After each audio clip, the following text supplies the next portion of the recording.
Hello everyone, welcome to the video. एक question और उससे रिलेटेड एक क्वेश्चन, ठीक, ये हमारा टॉपिक है। तो आज का जो क्वेश्चन है वो ज्योग्राफी के टॉपिक से लिया गया है, ठीक है। ये क्वेश्चन तो मतलब इसी साल 2021 के अप्रैल वाले एग्ज़ाम में, एनडीए के यूपीएससी के एग्ज़ाम में पूछा गया है, ठीक है। तो क्वेश्चन ऐसे है, दी composition of gases, the composition of gases in exosphere।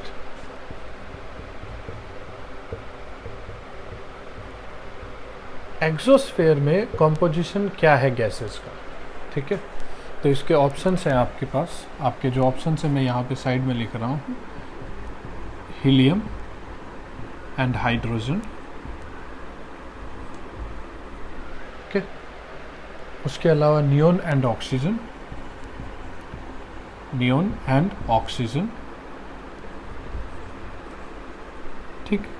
तीसरा जो है वो है नियोन एंड हाइड्रोजन,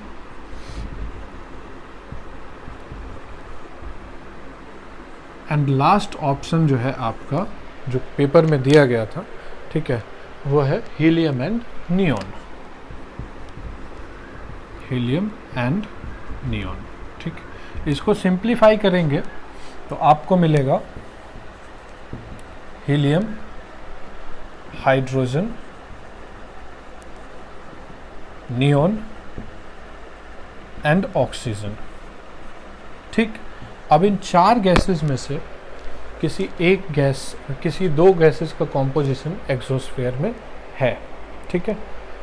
तो सबसे पहले इसको रेफ़र कर सकते हैं, मैं सोर्स बता देता हूँ, ठीक है। आप 7th क्लास का NCERT, ठीक है, 7th क्लास की NCERT को आप रेफ़र कर सकते हैं। पेज नंबर 22 एंड 23 जो है ये इस क्वेश्चन के बारे में डिस्कस करता है, ठीक है। बेसिक क्वेश्चंस है, NCERT से ही क्वेश्चंस बनते हैं, ठीक है। तो यहाँ पे आप इसको मतलब यहाँ से इसको रेफ़र कर सकते हैं, ठीक है। आंसर आपको ज़्यादातर मालूम है, बहुत ही इजी सवाल है ये, ठीक है, बहुत ही इजी क्वेश्चन था ये, ठीक। व्हाट एंड वेयर यही पूछते हैं ज्योग्राफी में, ठीक है, क्या है कैसे है, ठीक है। इसका आंसर ये है हीलियम एंड हाइड्रोजन, ठीक है। ये दो ऐसे गैसेस हैं जो यूनिवर्स के स्टार्टिंग में ये पहले गैसेस हैं जिन्होंने बाकी एलिमेंट्स का क्रिएशन किया है, ठीक है। चलिए, अब ये जो गैसेस का लिस्ट बना है ये तो इसमें आप इसको कंबाइन करके ऑप्शन ए को टिक कर सकते हो, ये आपका आंसर है, ठीक।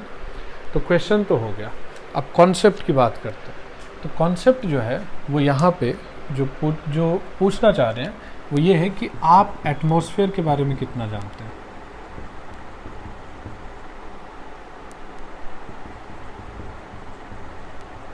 आपको एटमॉस्फेयर के बारे में कितनी नॉलेज है। और एटमॉस्फेयर के बारे में नॉलेज का मतलब ये हो गया कि एटमॉस्फेयर का कॉम्पोजिशन क्या है, ठीक है। और अगर एक्सोस्फेयर की बात की जा रही है तो आपको मालूम होना चाहिए कि इसके अलावा भी लेयर्स हैं, ठीक है। तो ये तो कॉम्पोजिशन हो गया। कॉम्पोजिशन में आपको मालूम है जो नाइट्रोजन है, नाइट्रोजन गैस जो है वो 78.95%, ये ओवरऑल इसको आप इसको समझ सकते हैं कि 79% है, ओके। फिर उसके बाद में ऑक्सीजन आ जाता है, ठीक। ऑक्सीजन जो है वो 20.90% के अराउंड है, मतलब 21% मान सकते हो आप इसको, ठीक। तो ये चीज़ है। और कुछ जो गैसेस है वो ट्रेसेस में अवेलेबल है, ठीक। ये जो है ये 0.8 है एक्चुअली में, 0.8। तो इसको जो है राउंड फिगर में 79 ही होता है, और चूंकि ये ज़्यादा है इसलिए इसको 21 करते हैं। तो ये 78 रह जाता है और ये टोटल 99% हो जाता है, ठीक, अब बच गए 1%। ठीक है, अब इस 1% में सबसे ज़्यादा जो है वो है आर्गन। आर्गन जो है वो 0.9% है। उसके बाद में जो नेक्स्ट गैस है वो कार्बन डाइऑक्साइड है। ठीक है, CO2 है 0.4%। ठीक, उसके बाद ट्रेसेस में अवेलेबल है। ट्रेसेस में, अब ट्रेसेस में क्या क्या है, ट्रेसेस किस कौन कौन से गैसेस का है, मैं इसको यहाँ लिख देता हूँ ट्रेसेस को। ठीक है, तो ट्रेस में अवेलेबल है आपका मीथेन, हीलियम, नियोन,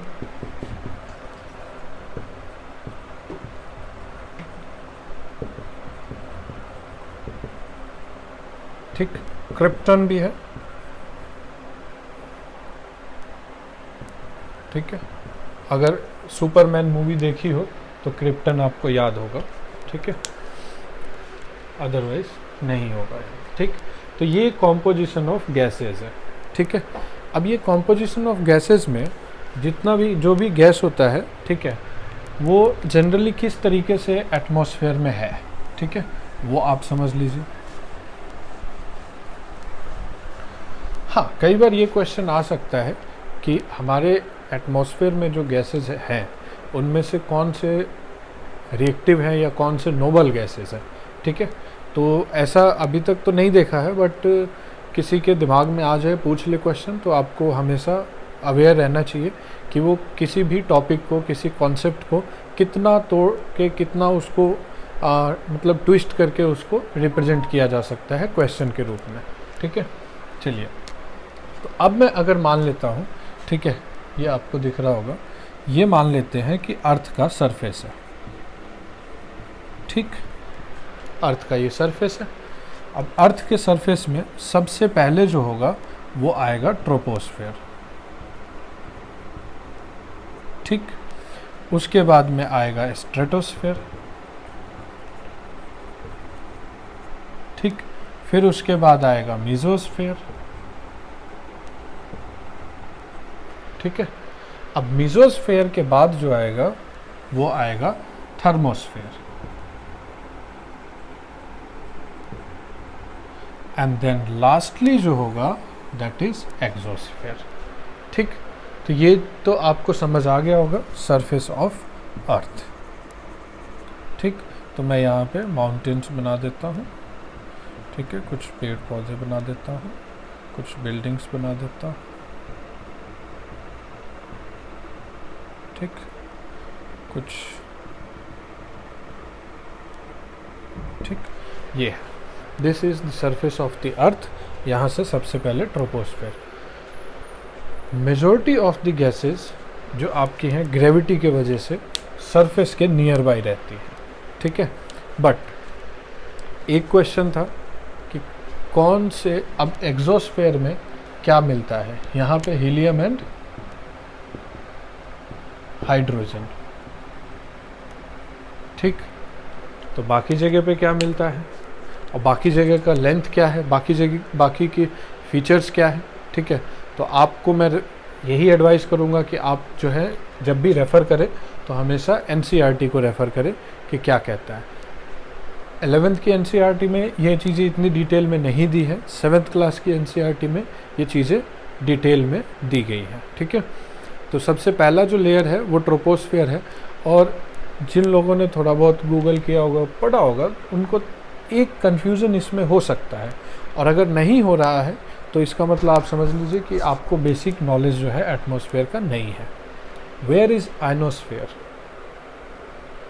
अगर ये क्वेश्चन आपके माइंड में नहीं आया कि आयनोस्फेयर कहाँ है, तो फिर सोचिए कि आपने क्या पढ़ा है। ठीक है, अभी मैं बताऊंगा कि आयनोस्फेयर क्या है और कैसे होता है। ठीक है, तो ट्रोपोस्फेयर, ठीक है, इसकी हाइट जो है वो ऑलमोस्ट 13 किलोमीटर तक की होती है। एवरेज हाइट है 13 किलोमीटर की। ठीक है, हाँ, उसके ऊपर अगर हम जाते हैं स्ट्रेटोस्फेयर जो है वो 45 टू 47 किलोमीटर के अराउंड है। ठीक है, एग्जैक्टली यही है, ऊपर नीचे होता है, गैसेस का कॉम्पोजिशन है। वी कांट बी 110%, कोई लाइन नहीं है बिल्कुल।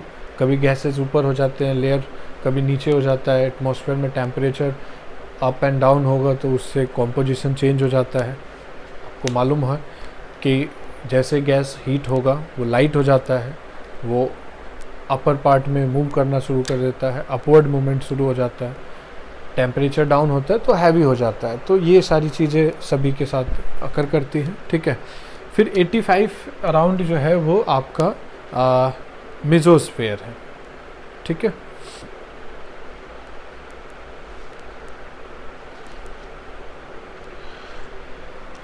इसको आप 80 किलोमीटर लिख सकते हैं, ठीक है, 80 to 85 किलोमीटर के अराउंड, ठीक है। थर्मोस्फेयर जो है वो आप मान करके चलिए अप टू 400 किलोमीटर, ठीक है, थर्मोस्फेयर। एंड देन जो एक्सोस्फेयर है that is beyond this layer, ठीक है, 500 किलोमीटर्स एंड ऑनवर्ड्स आप मान सकते हैं इसका, ठीक है। ये चीज़ है।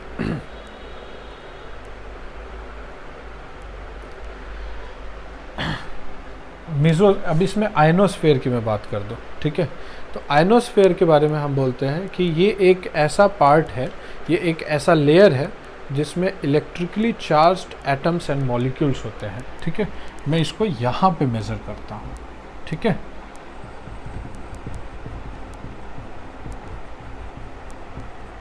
ठीक है, आयनोस्फेयर, ठीक है। ये एक्चुअली में 3 पार्ट्स में, 3 लेयर में आता है ये, ठीक है। और मेरे ख्याल से आपने ये पहली बार सुना होगा कि ऐसा कुछ जो है वो 3 लेयर्स में आता है, ठीक है। D layer, E layer and F layer, ठीक। सबसे पहले डी लेयर आएगा, फिर ई लेयर आता है, फिर एफ लेयर आता है, ठीक। ये 150 to 500 किलोमीटर के अराउंड जा सकता है, किलोमीटर, ठीक। और ये 80 to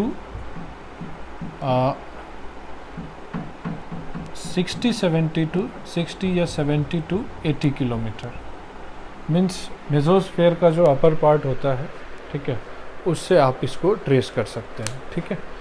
इलेक्ट्रिकली चार्ज आयंस होते हैं, ठीक है, जिसके और मॉलिक्यूल्स होते हैं जो हमारे नेविगेशन को, कम्युनिकेशन को जो है वो एनेबल करता है, ठीक है। इट हेल्प्स इन ट्रांसफॉर्मेशन, ठीक है। और इन्हीं लेयर्स के अपर पार्ट में, खासकर इस वाले पार्ट में, ठीक है, टेलीकम्युनिकेशन होता है,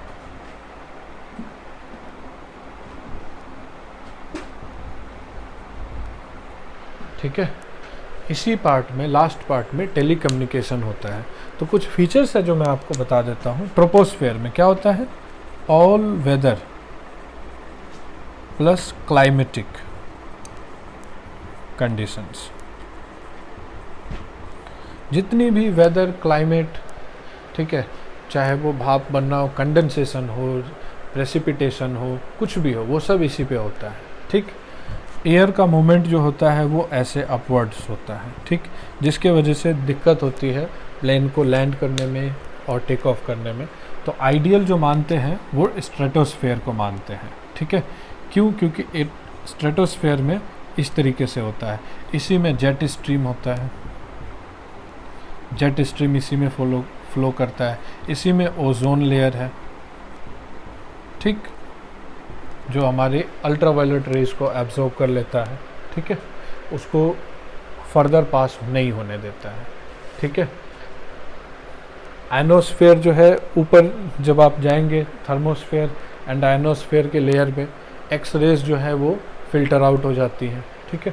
तो ये सब कुछ फिल्टर आउट होकर के सरफेस पे सिर्फ और सिर्फ लाइट रेज ही पहुंचती है, ठीक है, स्ट्रेटोस्फेयर में। तो ये एयर नेविगेशन के लिए काफ़ी अच्छा मानते हैं, ठीक है। Air navigation, ozone layer, jet stream, ये 3 स्पेसिफिक फीचर है स्ट्रेटोस्फेयर के, ठीक है। उसके अलावा इसको आप कह सकते हो कि हॉरिजॉन्टल मूवमेंट ऑफ एयर होता है। हो सकता है कभी स्टेटमेंट में ये पूछ लें।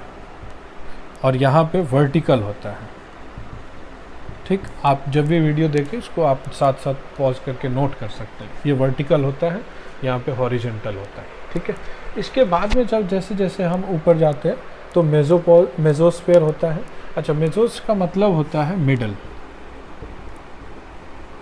ठीक है ना, तो ये मिडल स्फीयर है, ठीक है, तो ये चीज़ है।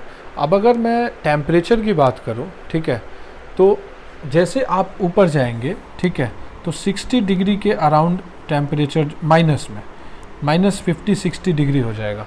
फिर जैसे आप स्ट्रेटोस्फेयर तक पहुंचते हैं, ठीक है, तो स्ट्रेटोस्फेयर पे जाकर के ये 0 डिग्री हो जाता है, 0 डिग्री सेल्सियस, मतलब न्यूट्रल हो जाता है, ठीक है। फिर जैसे आप मेजोस्फेयर पे जाएंगे तो ये वापस से -70 डिग्री सेल्सियस तक पहुंच जाता है, ठीक। इसके बाद कंटिन्यूसली इंक्रीज करता है, ठीक। अब सोचिए कि कोई हॉट, मतलब पूरी गर्म चीज़ और ऊपर से कोई चीज़ तेज़ी से आ रही है, ठीक है, वो एटमॉस्फेयर में एंटर करती है, तो पहले हीट को फेस करेगी और फिर उसके बाद सडनली -70 डिग्री टेम्परेचर को फेस करती है, उसके बाद में ये बर्न हो जाती है। तो मेसोस्फेयर में जो है ना शूटिंग स्टार्स आप देख सकते हैं, टूटता तारा जिसको बोलते हैं, ठीक। अच्छा, जो अब ये टूटता तारा क्या है, तो ये होता है मीटिरॉइड्स। मीटिरॉइड्स जो होते हैं स्पेस में कोई भी चीज़ होता है, ठीक है, जैसे ही वो मीटियर्स कब को बोलते हैं, जब वो एटमॉस्फेयर में एंटर करता है, ठीक, हमारे एटमॉस्फेयर में एंटर करते ही उसको हम मीटियर्स बोलते हैं। और मीटिरॉइड्स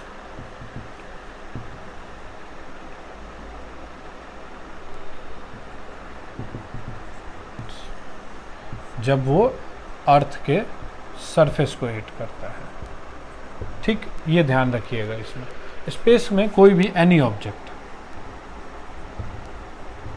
ठीक, ये ध्यान रखिएगा। ये 3 ऐसे टर्म्स है, पता नहीं एटमॉस्फेयर में से रिलेटेड कब कैसे क्या क्वेश्चन पूछ ले, ठीक है, तो ये चीज़ है।